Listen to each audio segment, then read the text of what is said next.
Hi class. This is the second video on photons, and in this video we are going to learn how to use Einstein's equation. And again, this is the equation that he got his Nobel Prize for.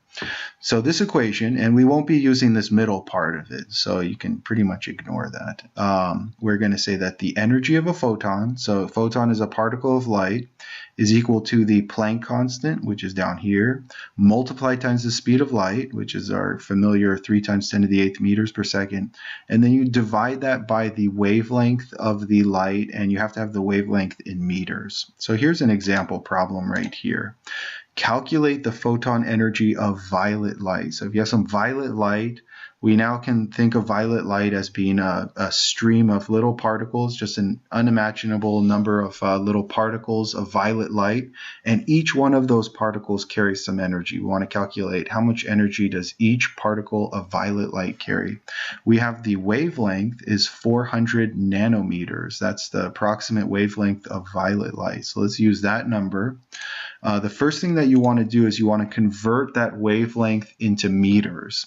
So we take nanometers. We know that nano stands for 10 to the minus 9. So this is nanometer right here. So we have 400 times 10 to the minus 9 meters.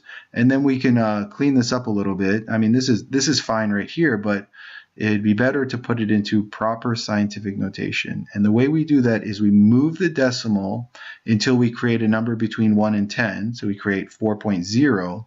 In order to do that, we move the decimal 2 spots to the left. We made this part of the number smaller by 2 powers of 10. So we need to make the other part of the number larger by 2 powers of 10. So we add 2 to the exponent and it becomes -7. So this is the wavelength of violet light expressed in meters. The next thing that we want to do is we want to take Einstein's equation, the energy equals hc over lambda, and now we can just plug everything in right here. So the energy of a violet photon, here's the Planck constant, here's the speed of light, there's the wavelength in meters. We can first take care of the numbers. You have 4.1 times 3 divided by 4.0. You do that in your calculator will tell you that's 3.1. And your calculator is going to give you a bunch of numbers. Again, you just want to round it, in this case, to what's called 2 significant figures. So you just want to get rid of what's following the 1 and round it to 3.1. And then you want to take care of the exponents. 10 to the minus 15 times 10 to the 8 divided by 10 to the minus 7. You're going to take the top exponents. So you've got -15 plus 8, and then you're going to subtract -7. So to take care of all three of these at once, you're going to have -15 plus 8 minus -7. And you know that minus negative, you can replace that with plus. So there's -15 plus 8 plus 7. That turns out to be 0. What that means is that this, and this, the 10 to the minus 15, the 10 to the 8, and the 10 to the -7, taken together, those three things cancel each other out in this case.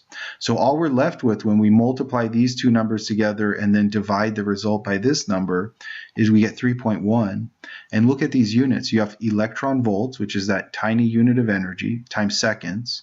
You multiply that times meters over seconds. The seconds cancels out, so we cancel those out in pairs. So we're left with electron volts times meters, but then we divide it by meters, so these meters cancels out. The only unit that doesn't cancel out is electron volts, so that's the unit of our answer. We get the photon energy in electron volts.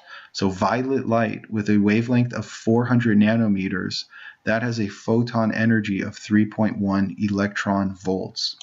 You can do the same thing for red light. You just go back and you just do that exact same calculation, except you use 700 nanometers instead of 400 nanometers. I would encourage you to do this. And the result that you're going to get is that red light comes as little packets of energy, little photons, and each one of those red photons carries about 1.8 electron volts.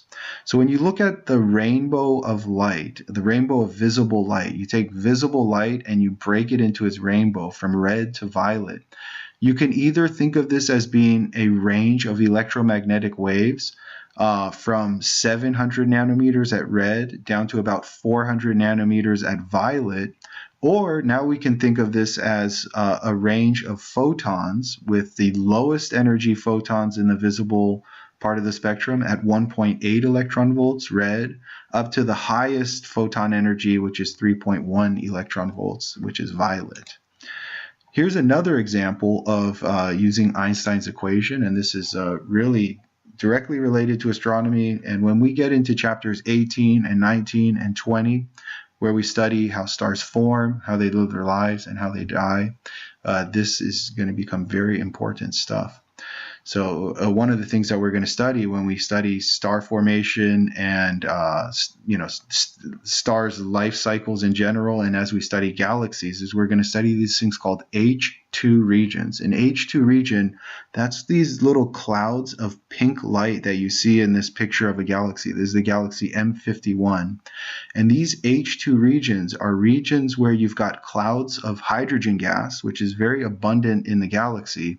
But the reason that these glow pink like this is that these clouds of hydrogen gas where you see pink light, these are ionized. What that means is that inside of the cloud there's an extremely hot star, and that star is so hot that it produces enough high energy photon light in order to ionize the hydrogen gas. And what I mean by that, when I say that the hydrogen gas is ionized, I mean that the hydrogen atoms in those clouds of gas have had their electrons stripped off of them, and that's what causes them to glow with this characteristic pink or red light right there.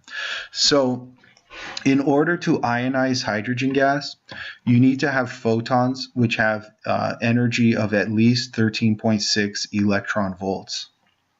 So these are pretty high energy. I mean, compare that to visible light. Visible light ranges from 1.8 to 3.1. So if we want to create these clouds and ionize hydrogen gas, we need to have photons at 13.6 electron volts. Let's calculate what's the wavelength of a photon with this much energy. So here's Einstein's equation, E equals hc over lambda. Now in this case, we know the energy, we're trying to calculate the wavelength. So what we want to do is we want to cross multiply and we want to swap those two symbols, E and lambda. And so what we get is this right here. You take the lambda up here and the E down there, and there it is. So just rearranging Einstein's equation, we have that the wavelength equals Planck constant times speed of light divided by energy. And now we can plug the numbers in.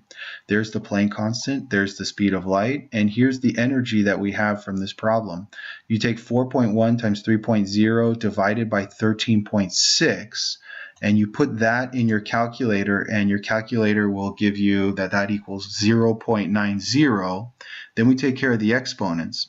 10 to the minus 15 multiplied times 10 to the 8th, and we don't have any exponents down here in the bottom, so these are the only two that we worry about. So we take 10 to the negative 15 plus 8, that's negative 7.